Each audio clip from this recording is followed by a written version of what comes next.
Hello everyone, welcome to the next episode. In the last series of episodes we completed Platinum's story in an arcade, and now we're going to be doing Relius' story. Not much of the story mode left to do now, so let's go. Darkness visible.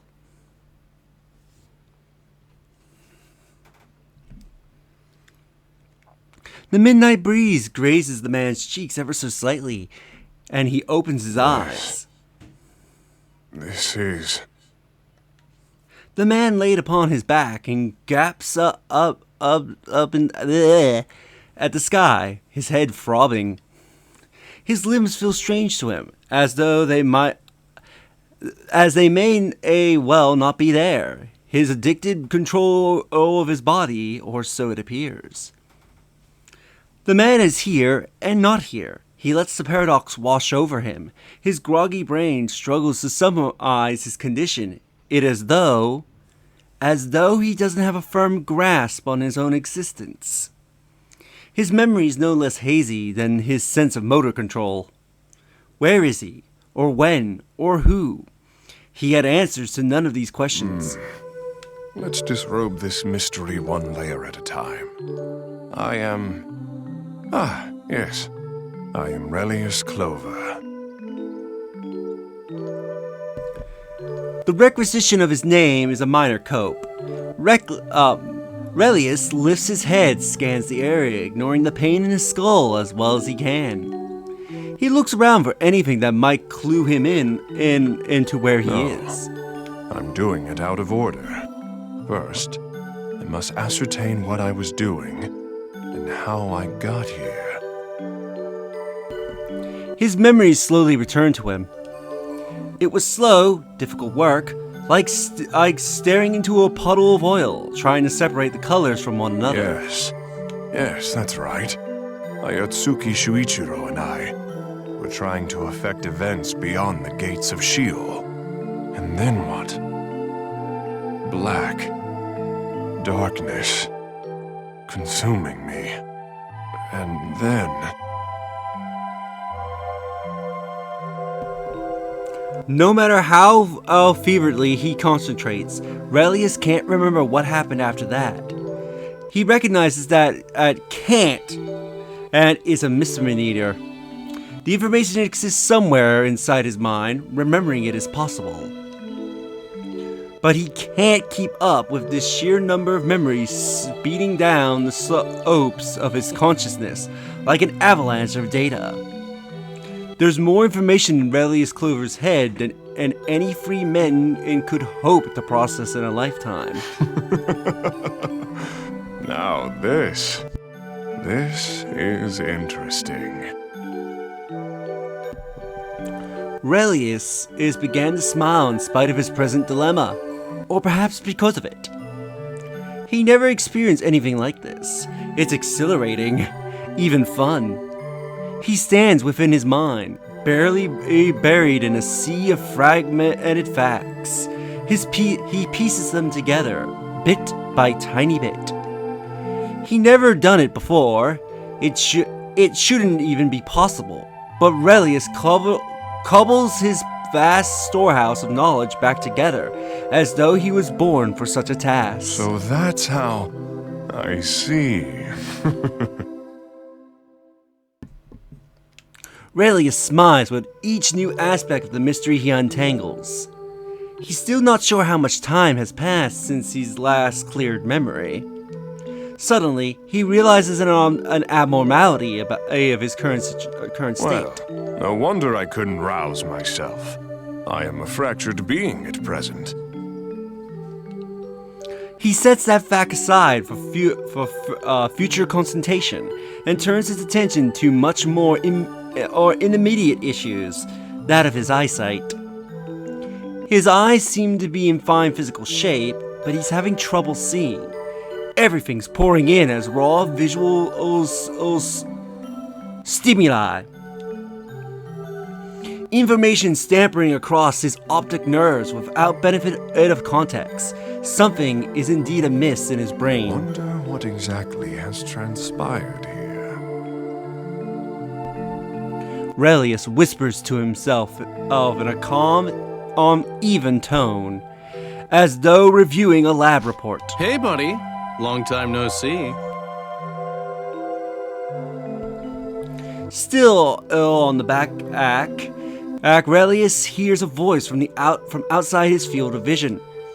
It's a familiar voice. He reaches through the disorder in his head, fingers hooking around on the relevant piece.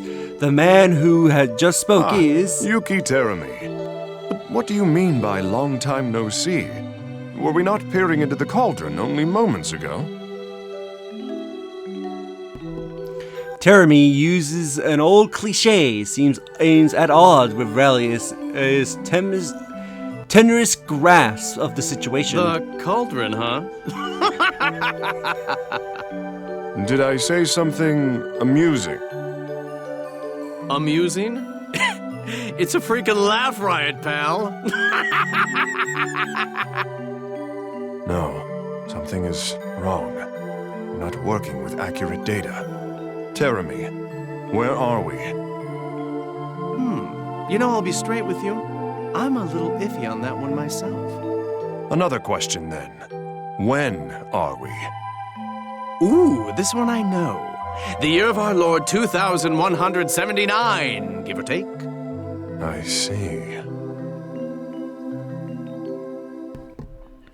That is enough for Relius to piece part of the puzzle together.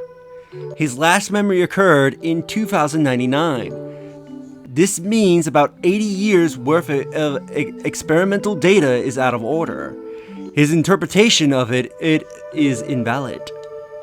Relius finally looked in the direction of Terumi's voice.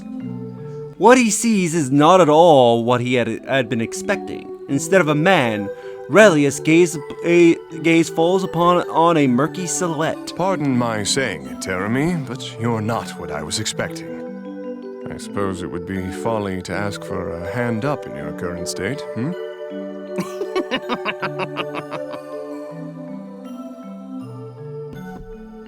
Relius looks forward, up at the moon suspended in the vastly black sky. Something about it is different from all the other times he gazed at it. There's a benevolence to it, as though its rays of light are a blessing freely offered to all creatures of the earth.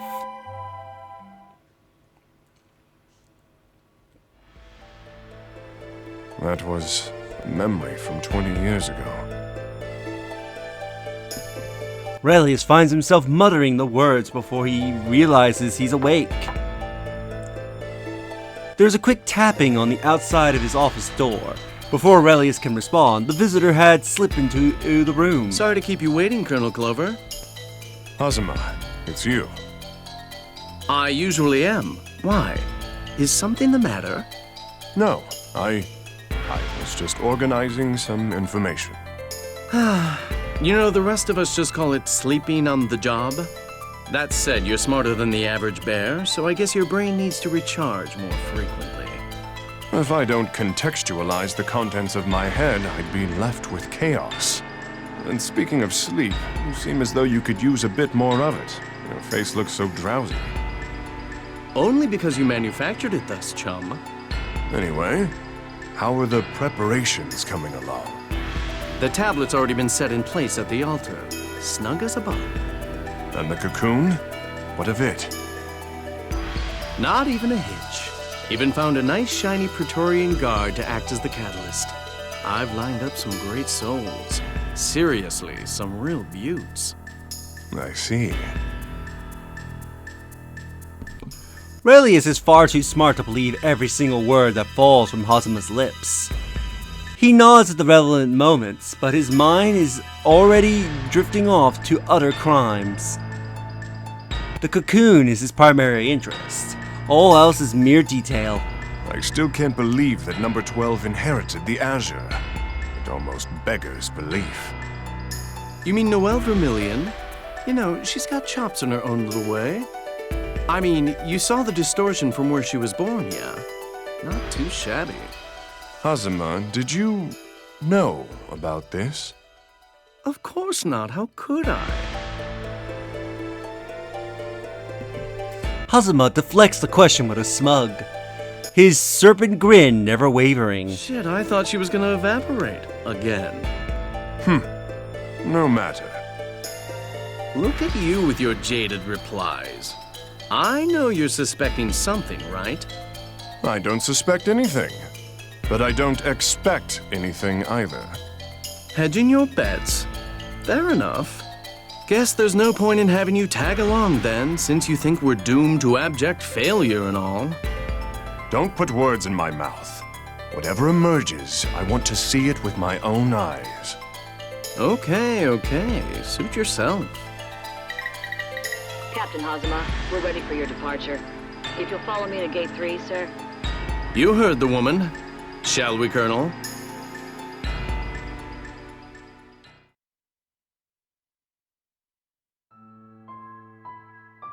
And here we are.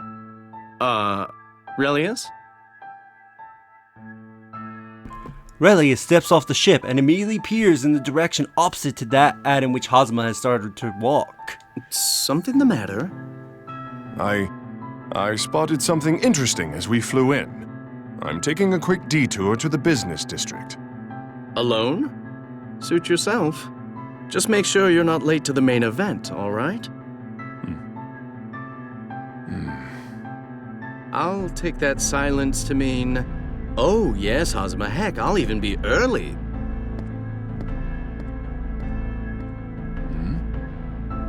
You're Colonel Relius Clover from Experimental R&D.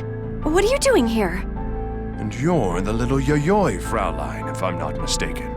Which would make that weapon the Izoyoi, yes? Yes, sir.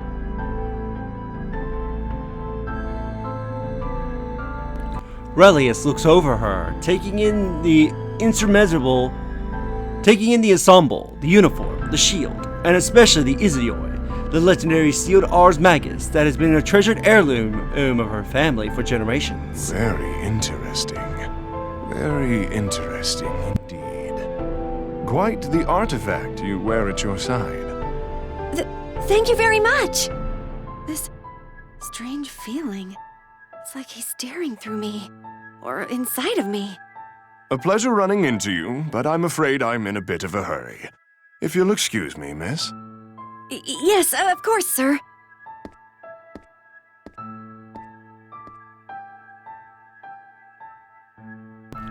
Mere moments have passed since Relius is beheld Izoyoi, and already his mind is elsewhere. Something creepy about that man. He was looking at me as though I were a thing, not a person.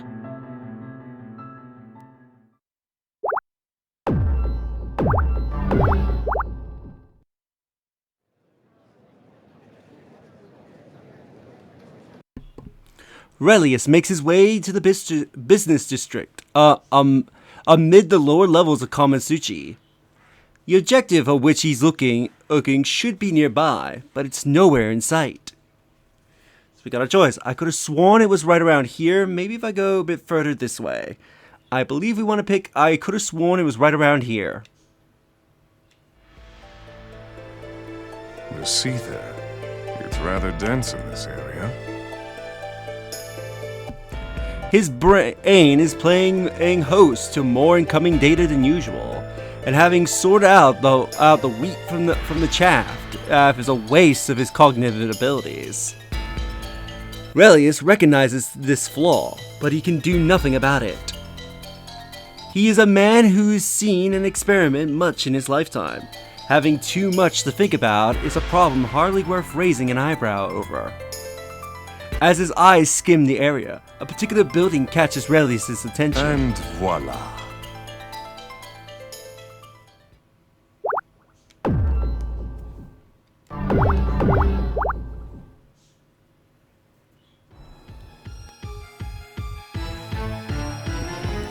The museum displays fossils of dinosaurs and undisputed rulers of the planet and in ages past. Relius stops at the area that's slightly more spacious than those around it. In front of a particularly large fossil, he found what he had been looking for. Who's there?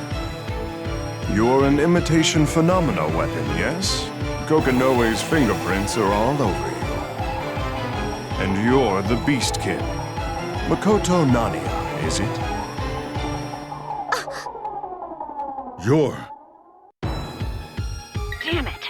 Brilliant. It's been far too long, Kokonoe. So you're Relius Clover. Colonel, what are you doing here? Stand back, miss. Taker assumes a fighting stance, but Relius continues to appraise him, as though he is some rare insect. This creature seems rather composed. But deep within its heart, I sense... yes, rage.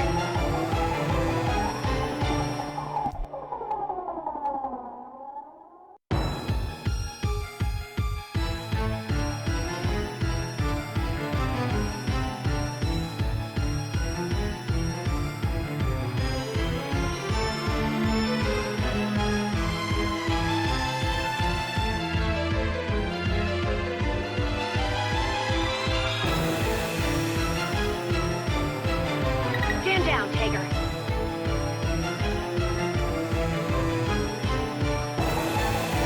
This man is a menace, Kokonoe. Taking him out here and now is doing the world a favor.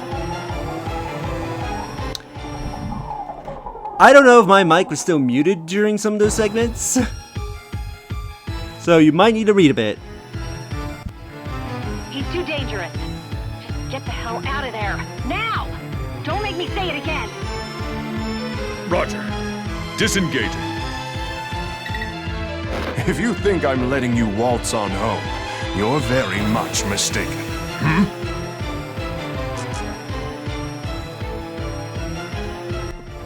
Relius never had a chance to complete his threat, for a large magical circle appears directly in his path. Teleportation! Splendid! What fancies will the circle yield this time? A little girl shimmers into being. Teleportation complete. Activating. Activating. Zero margin of error from intended destination. You appear to be number 11. But you're different somehow. You're no mere phenomena weapon imitation. Target detected. Confirming directive. Now switching to combat mode. There's no magic afoot, as far as I can sense. But it's very stable, very solidly built. Ah! Hands off, pal! I'm not that kind of girl! Stop squirming! We need to get the hell out of here! Relius catches Tager and Makoto's hasty retreat out of the corner of his eye, but he can't and be bothered to care. All the other stimuli are but a mere distractions compared to the girl standing before him. What a curious being you've cobbled together, Kokonoe. Comes complete with an idea engine. Not that that term means anything to you. Lambda, neutralize this lost soul with extreme prejudice. Command received. Commencing termination. I was intending to test this out on that other simulacrum of yours, but this should prove equally interesting.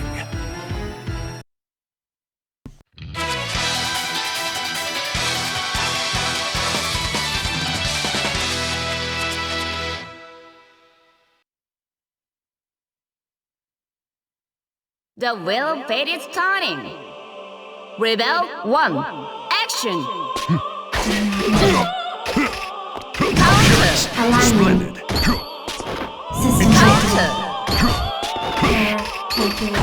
Strike your fancy. Counter! No problem. Enjoy, Ignis. What say you? More soon. Counter! Well, no problem. Strike your fancy. Working easy. This way. What Counter! Enjoy. Manus. No problem. Attack. Proceed with caution, lab rat. Deploying field.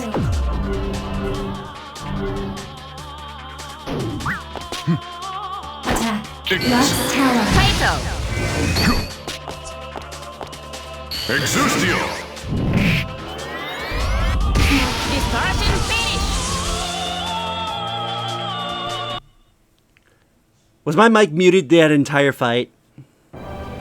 damage at critical levels. Well, just in case, Resume combat. I will mention, in that fight, just in case my mic was muted, those puppet hands and things that he summons by his side, those are not mechanical. Those are made by his soul. Because a drive in the BlazBlue universe is made from the human soul, so he's literally materializing those puppet hands and other puppet mechanical bits to form his attacks, which is kind of cool and disturbing. Impossible! That's... Yes, Kokonoe. The result from back then. Detonator Ignis. You twisted bastard! Lambda, return! Returning.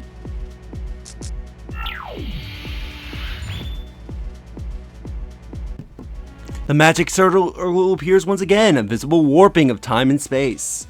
Damage from the fight, Lambda vanished into it. Rarely has a test yielded such bountiful results. Many thanks, Kokonoe. Anytime, asshole. You're not the only one who's just learned a thing or three.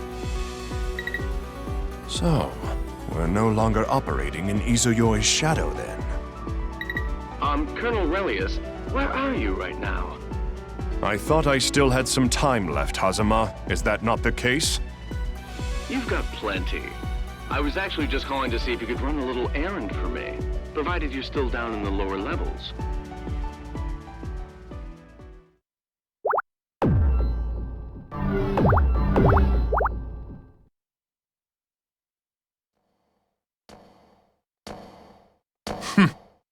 A little errand, he calls it. There is a sewer system that exists beneath even the deepest points of Kaka Village, and Relius is heading straight into it, at Hazama's request. A man of science has made these dark tunnels his home, if one can believe it. A man Hazama would like Relius to investigate, and perhaps even retrieve. I thought this was voiced. I'm sure you two will get along, Hazama had said, leaving the colonel even less enthusiastic about his quest. Wavering in his way through the pathways that would confine a lesser man, Relius enters an area particularly thick with seafer.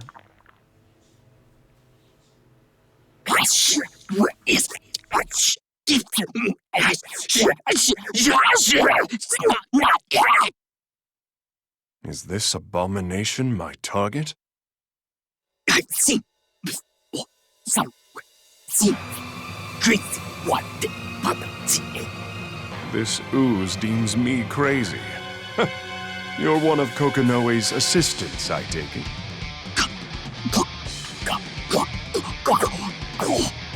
Ah, drank too deep of the boundary's heady brew, yes? You're more ambitious than I thought. Carmine, was it? You're right.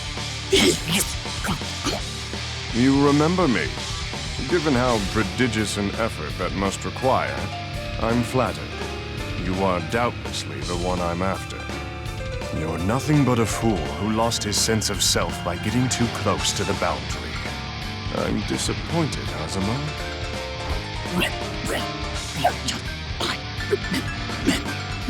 You. He wants you, for reasons I cannot fathom. It is pointless to resist. Let's fight a Raku. Yeah.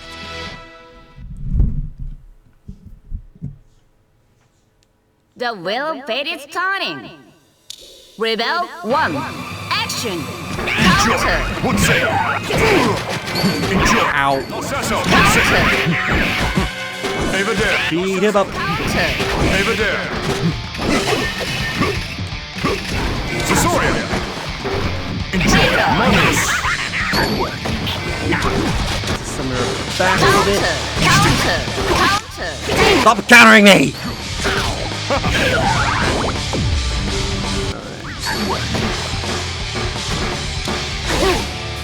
Miseria. Infractus. Beat them up.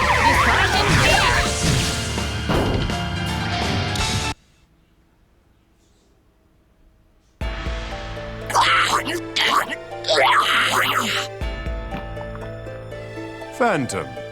I rather suspected you'd appear.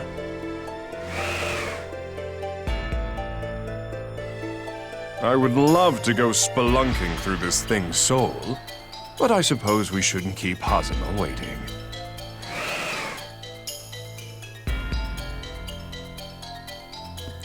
The words are hardly out of Relius' mouth when his body's engulfed in a bright light, and he vanishes. And with that, we'll end the episode here. So in the next episode, we will continue his story. If you enjoyed this episode, do like the videos. It helps tremendously. Subscribe if you haven't already. Leave a comment down below on your thoughts on this episode. And share the video so that way more people can discover my content, help the channel grow. And I'll see you all next time. Later.